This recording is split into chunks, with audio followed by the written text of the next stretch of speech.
अब Tony Stark के बाद अगर कोई है जो मार्वल सिनेमैटिक यूनिवर्स को अपने कंधों पे चला सकता है तो वो है Spiderman.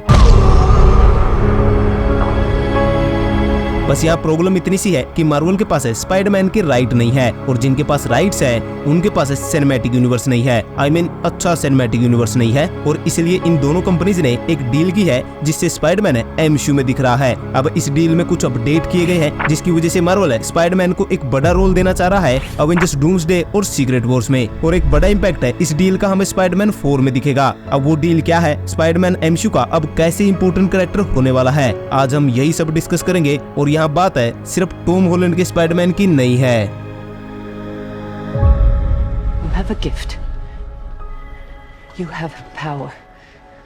And with great power, there must also come great responsibility.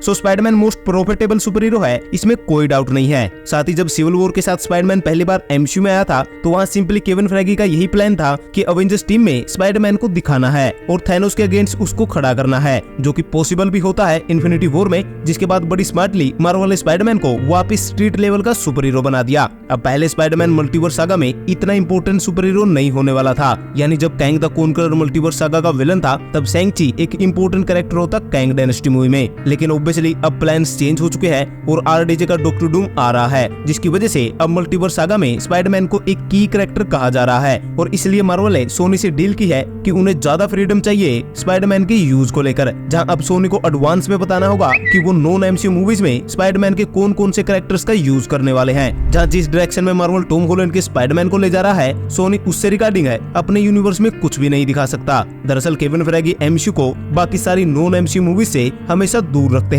I mean, अभी तक जितने भी कैरेक्टर्स है हमें नॉन एमसीयू मूवीज से एमसीयू में दिखे हैं, वो या तो मारे जा चुके हैं या फिर वो अपना काम करके वापस उसी यूनिवर्स में जा चुके हैं। केविन फेइगी नहीं चाहते कि एमसीयू को किसी और कंपनी के द्वारा बनाई गई मूवी से एसोसिएट किया जाए। यहाँ तक कि डेडपुल 3 मूवी में ना ही डेडपुल और ना ही वुल्वरीन एमसीयू में आए, जबकि ये मूवी एमसीयू का ही पार्ट है। तो सिंपली मार्वल सीरियस है स्पाइडरमैन को लेकर, जहाँ वो सोनी के किसी भी कैरेक्टर या मूवी से एसोसिएट नहीं होना चाहता, और वो स्पाइडरमैन को लेकर एक लंबा प्लान कर रहे हैं। अब अगर बात करें कि क्यों और कैसे स्पाइडरमैन अवेंजर्स डूम्सडे और सीक्रेट वॉर्स के लिए एक इंपॉर्टेंट कैरेक्टर बनेगा, वेल सबसे पहले तो आरडीजे को डॉक्टर डूम के रोल में कास्ट करना कोई मार्केटिंग स्ट्रेटेजी नहीं है, बल्कि ये एक्चुअली स्टोरी की डिमांड हो सकती है। दरअसल डेनिस कैंप नाम के एक यूजर ने बताया कि अगर आरडीजे के डॉक्टर डूम को समझना है तो हमें अल्टीमेट 4 नाम की कॉमिक्स पढ़नी होगी। इस कॉमिक्स में एक्चुअली रीड रिचर्ड एके मिस्टर फैंटास्टिक सब कुछ खो देता है। आई मीन सू स्ट्रॉम मर जाती है, जॉनी स्ट्रॉम भी अपनी ही फ्लेम में जलकर मर जाता है, और इवेंचुअली रीड रिचर्ड डिप्रेस होकर डॉक्टर डूम का आर्मर पहन लेता है और उस यूनिवर्स में वो खुद डॉक्टर डूम बन जाता है।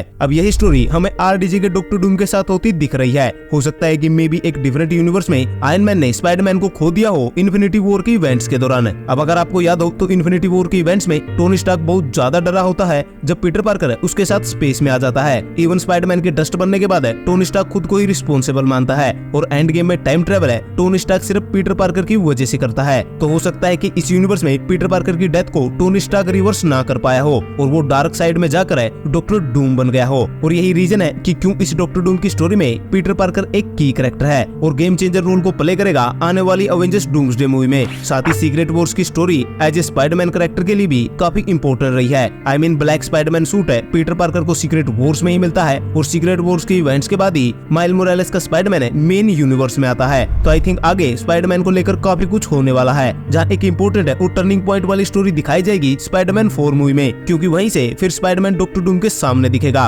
और इसलिए हमें स्पाइडरमैन 4 मूवी में मल्टीवर्स के एलिमेंट दिखने वाले हैं। साथ ही अब अगर कंक्लूजन में बात करें तो कॉमिक्स में एक्चुअली स्पाइडरमैन सीक्रेट वॉर्स में इतना इंपॉर्टेंट कैरेक्टर नहीं होता, वहाँ एक्चुअली में फैंटास्टिक फोर और डॉक्टर डूम की स्टोरी होती है। लेकिन ऐसे तो इन्फिनिटी स्टोन और थैनोस की कहानी भी थोर और एडम वॉरलॉक की ज्यादा होती है, लेकिन फिर भी एमसीयू में इसे आयरन मैन को सेंटर में लेकर दिखाया गया। एक्चुअली लाइव एक्शन मूवीज में एक्टर की रेपुटेशन और प्रीवियस मूवीज के परफॉर्मेंस को देखा जाता है। आई मीन जो बेकार मूवी होती है उनके एलिमेंट्स को अवेंजर्स जैसी बड़ी मूवी में यूज नहीं किया जाता। जहाँ फिलहाल ऐसा कोई भी कैरेक्टर या सुपर हीरो नहीं है जो आरडीजे और टॉम हॉलैंड के स्पाइडरमैन के आसपास भी हो, और इसीलिए भी यहाँ स्पाइडरमैन को एक की कैरेक्टर बनाया जा रहा है। और हाँ, ऐसी रिपोर्ट्स बहुत पहले से आ रही है कि यहाँ टोबी मैगवायर का स्पाइडरमैन भी एक इम्पोर्टेंट रोल में होगा। तो यहाँ सिर्फ बात टॉम हॉलैंड के स्पाइडरमैन की नहीं है, बल्कि हर एक यूनिवर्स में स्पाइडरमैन एक इम्पोर्टेंट रोल को प्ले कर रहा है। और टोबी मैगवायर के केस में यहाँ एक्टर की बात नहीं बल्कि ऑसम स्पाइडरमैन होने की बात है।